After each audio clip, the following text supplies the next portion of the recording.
Dober dan. Na kratko vam želim sporočiti, da sem se sestal s predstavniki zaposlenih v Luki Koper. Šlo je za informativni pogovor, kjer smo si pravzaprav izmenjali poglede. Mislim, da je bil ta pogovor konstruktiven, tudi dovolj izčrpen. Predvsem sem jim želel prisluhniti, hkrati pa tudi izvedeti, kaj mislijo glede situacije delavcev v Luki. To je bila ena tematika, druga pa seveda, kako gledajo na nastalo dogajanje. Zdaj, osebno me je seveda skrbelo in zato sem jih vprašal, kako ocenjujejo pravice delavcev, kako ocenjujejo to, ali držijo te govorice, da prihaja do velikih razlik med pogoji dela, nagrajevanjem in drugim, ali prihaja do nekih zlorab delavcev njihovih pravic. Tukaj so mi nekaj predstavniki delavcev zagotovili, da tu ne vidijo kakšnih večjih problemov. Potem so mi seveda predstavili svoj pogled na dogajanje v Luki Koper te dni. Jaz pa sem jim ponovno zagotovil in to zelo jasno povedal, da je prav naša vlada tista, ki je prva doslej zelo jasno opredelila Luko Koper kot strateško naložbo države, torej kot strateško luko, takšna, ki mora ostati v državni lasti, in da seveda ima prav naša vlada izjemen interes za to, da se tej luki pomaga tudi na ta način, da se izgradi v prihodnjih letih drugi tir. To je zagotovo strateška prioriteta naše vlade, kajti s tem se predvsem pomaga Luki Koper, kajti drugi tir je smiseln samo, če se Luka Koper širi, če poslovno napreduje, če je vedno bolj uspešna, kar je seveda pomembno in dobro tudi za delavce. Hkrati pa ima to pomen za vso državo, za celotno, bi rekel, gospodarstvo Slovenije in za Slovenijo kot celoto, za vse ljudi. In zato sem pač poudaril, da so lahko glede tega mirni, da država bo storila vse, kar more za razvoj Luke Koper, torej govorim v imenu vlade, seveda so tu institucije in vsaka ima svoje pristojnosti. In seveda bomo v ta namen tudi storili vse, da čim prej pride do, bi rekel, gradnje drugega tira po ustreznem modelu in seveda, kar je tudi pomembno, mi tu že delamo prve zelo vidne korake. Kot veste, smo pridobili pravnomočno gradbeno dovoljenje. Medtem, ko delamo še zadnje, bi rekel, preverjanja in iskanja pravega modela, pa smo tudi seveda ustanovili to podjetje za drugi tir in hkrati že pravzaprav pričenjamo na nek način za gradnjo izvlečnega tira, kar kaže na resen namen vlade. S tem sporočilom in seveda po nekem konstruktivnem pogovoru smo naše srečanje zaključili.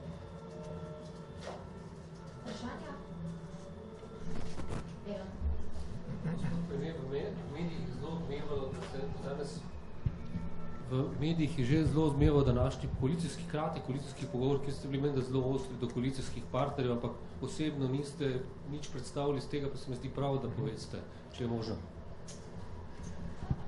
Ja, na jutranjem srečanju s koalicijskimi partnerji sem gospoda Židana kot predsednika SD opozoril, da igra SD dvojno igro in da pravzaprav želim, da se usedejo in razmislijo, kako naprej znotraj stranke, namreč na eni strani spodbujajo demonstracije in shode proti vladi z zelo ostrimi besedami proti nosilcem oblasti, na drugi strani pa sedijo v tej isti vladi. Jaz mislim, da se morajo enostavno med seboj zdaj pogovoriti in razmisliti o tem svojem stališču. Jaz verjamem, da se bodo odločili tako, kot je prav, ampak kot predsednik vlade ne morem dovolj, da mi je en koalicijski partner na eni strani demonstrira proti vladi, na drugi strani pa sedi v vladi. To je dvojna pozicija, ki je nesprejemljiva. Na to sem moral opozoriti in zato sem tudi sestanek začasno prekinil, ker sem jim želel dati čas, da ta premislek opravijo.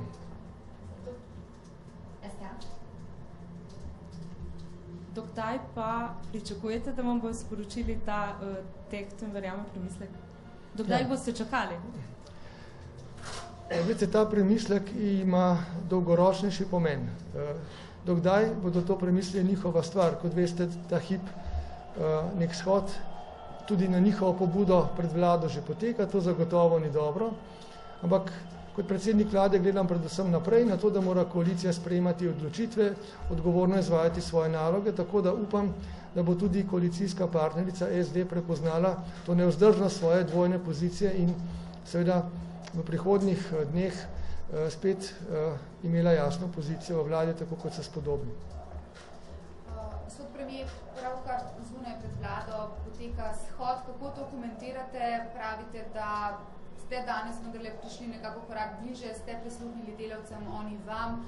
Kako v resnici boste preprečili ali ste morda že preprečili vso to zmedo, ta spopad med vlado in Luko Koper, če pa imamo tale protest? In pa kako komentirate predsednika ECB-ja, gospoda Marija Dragija, ki bi lahko rekli, da se nekako umešava v Slovenijo oziroma protestira proti temu, da so kriminalisti odvzeli tudi nekatere dokumente, ki se nanašajo na banko. Ja, to so dve vprašanji, kar zadeva shod, ki pravkar poteka pred vlado. Domnevam, da je pretežno politično motiviran, kar kažejo tudi nekatera dejstva. Gre pa za poskus protesta ali proti vladi ali spodkopavanja te vladne politike, za katero pa seveda čvrsto stojim. Dejstvo je, da smo v 2 letih bistveno izboljšali položaj Slovenije doma in v svetu. Dejstvo je, da moramo s tem nadaljevati.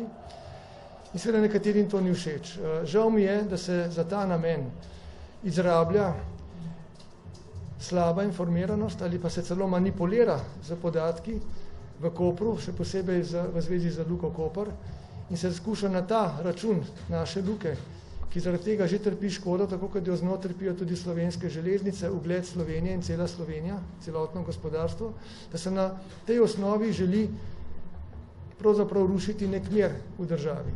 Glejte, tudi ta shod bo menil, vlada je čvrsto na svoji poti, jaz mislim, da moramo odgovorno delati naprej in naši cilji in dejanja so jasni. Tudi danes smo normalno delali na seji vlade in s tem tudi razgovorom, s to izmenjavo informacij s predstavniki zaposlenih v Luki Koper naredili še en korak k boljši informiranosti, kajti želim si, da bi ljudje v Kopru in na Primorske izvedeli zelo jasno.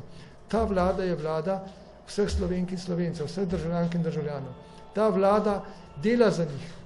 Tisti, ki pa hujskajo te shode z dezinformacijami in manipulacijami, pa ne želijo nikomor dobro. In jaz mislim, da to je dokaj jasno in zato upam, da bodo te informacije, te prave informacije prodrle tudi do ljudi, da bodo videli, da mi smo v nekem normalnem stanju, kjer moramo samo normalno nadaljevati z vsemi procesi. Ja, torej reakcija predsednika Evropske centralne banke do neke mere seveda razumljiva, kajti če pride do neke preiskave v Banki Slovenije kot zelo pomembne institucije, ki je načelno neodvisna institucija, to seveda povzroča neka vprašanja, sproža lahko neko skrb. Vendar jaz zaupam našim pristojnim organom, da so pri tej preiskavi zelo dobro premislili, kaj počnejo in seveda ob tem izvedli vsa dejanja v skladu z zakonom.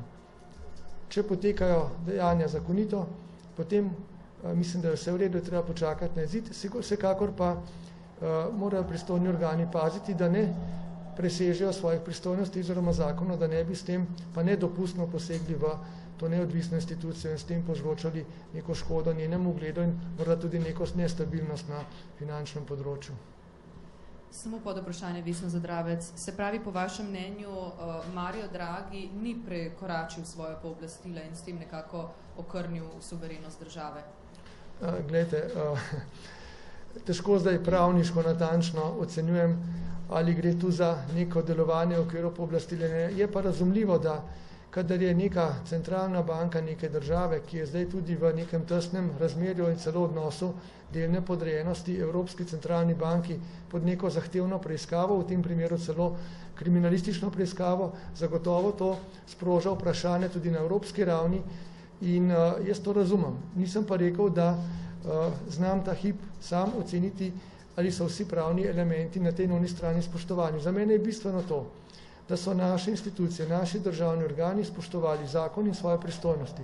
Če je temu bilo tako v tej preiskavi, potem stvar ne more biti sporna in bo treba pač tudi gospodu Dragiju in mora biti še komu, ki bo v Evropi naslovil to vprašanje Slovenije, pač to enostavno jasno in prijazno pojasniti.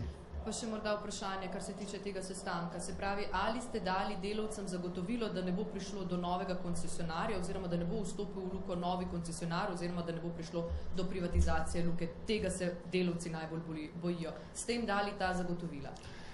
Glejte, današnji razgovor za predstavniki delavcev oziroma zaposlenih v Luki Koper je bil informativen. Izmenjali smo poglede, ni pa šlo za neko dogovarjanje ali iskanje rešitev, kajti za to ni nobene podlage. Oni so seveda v poslovnem razmerju znotraj Luke Koper do vodstva in tisti, ki odloča o razvoju Luke Koper, je najprej vodstvo Luke Koper, seveda na širšem nivoju za to skrbi tudi in izvaja nek nadzor Slovenski državni holding.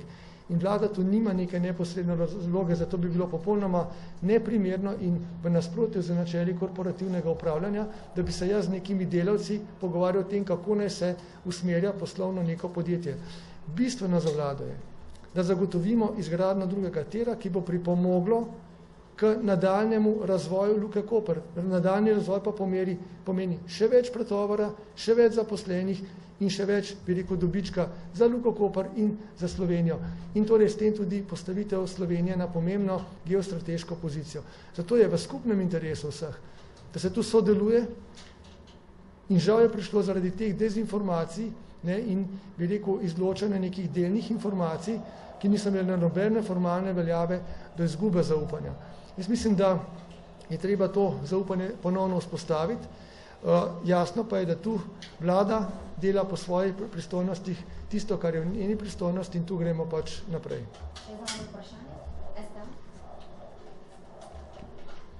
Omenili ste pravice delavcev v Luki Koper in da menda prihaja do nekaterih razlik. Ali ste na današnjem koalicijskem sestanku partnericam naložili, da pri svojih pristojnostih na ministrstvih, konkretno tudi za ministrico Anjo Kopač Mrak naložili, da to stanje preverijo in ukrepajo? Danes, neposredno po zaključeni seji vlade, smo opravili nek neformalni razgovor točno o tej problematiki. Razgovor so pričeli sami ministri, ki se zavedajo, da so se sprožile v javnosti neka vprašanja, ki upozarjajo na sporne prakse, na morebitne, domnevne sporne prakse v Luki Koper. Tako tiste, ki zadevajo pravice in status delavcev, kot tiste, ki zadevajo poslovne odločitve samega vodstva. Da bi se odpravili ti sumi in dvomi, je že državni zbor, kot veste, oziroma točne pristojna komisija državnega zbora sprejela sklepe, s katerimi je pozvala Računsko sodišče, pa tudi pristojne inšpekcije znotraj vladnih ministrstev, da upravijo tam dodatna, če je potrebno, preiskovalna dejanja, da se ugotovi, kaj od teh domnevnih, bi rekel, trditev, navedb pač je res in kaj ne. Ministri so me obvestili, da seveda na nekih področjih inšpekcijsko delo že poteka, nekega bo treba ukrepiti ali sprožiti. Sam pa sem seveda izrazil zahtevo, da se ta proces intenzivira, da se zadeve čim prej razčistijo, kajti nedopustno je, da zdaj te zadeve ostajajo nekako odprte v zraku. Treba je čim prej ugotoviti, ali prihaja do kršenja pravic delavcev, ali prihaja do spornih ali nezakonitih praks v sami Luki. Ko se bo to ugotovilo, pa bomo videli, kako naprej. Seveda do takrat pa prepuščam delo ministrstva oziroma pristojnim inšpektorjem. Vsekakor pa res ponavljam, pričakujem, in to sem zelo jasno danes povedal, da bo to delo upravljeno čim prej, zelo profesionalno in tako, da bodo tudi inšpektori opravili to delo povsem nepristransko in neodvisno. Hvala lepa. Hvala lepa, nasvidenje.